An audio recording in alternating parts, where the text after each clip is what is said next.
Inventé par Louis Braille, une méthode tactile qui permet aux personnes dépourvues de cellules visuelles de lire et d'écrire.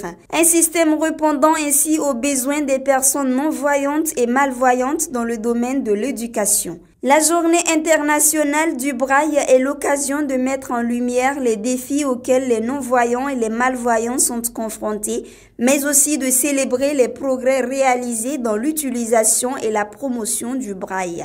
Et l'écriture braille, c'est des codes. C'est 6 points. Et les 6 points-là, avec les 6 points, on fait des combinaisons pour avoir toutes les lettres possibles. Donc, au lieu de 26 lettres alphabétiques, nous avons 40. Parce que le A accent grave ne ressemble pas au code de A, par exemple. Le E ne ressemble pas, le code du E, de la lettre E ne ressemble pas au code de la lettre E accent aigu, encore moins E accent grave et encore moins E accent circonflexe. C'est la raison pour laquelle nous avons jusqu'à plus de 4 séries standards.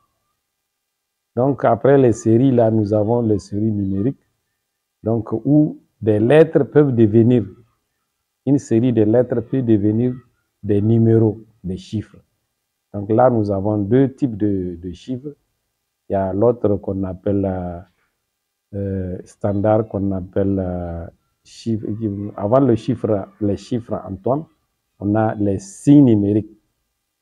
Donc avec ces signes numériques aussi, avec les chiffres Antoine, on peut calculer, on peut aussi manipuler et faire les mathématiques. C'est également une occasion de sensibiliser le public à l'importance de rendre l'information et les supports accessibles aux personnes non-voyantes, que ce soit par le biais du braille ou d'autres technologies d'assistance.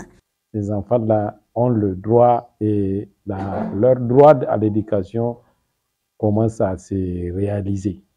Et sauf qu'il faut un appui familial, il faut un appui de l'entourage, il faut un appui de l'administration scolaire et un appui de l'État en amont.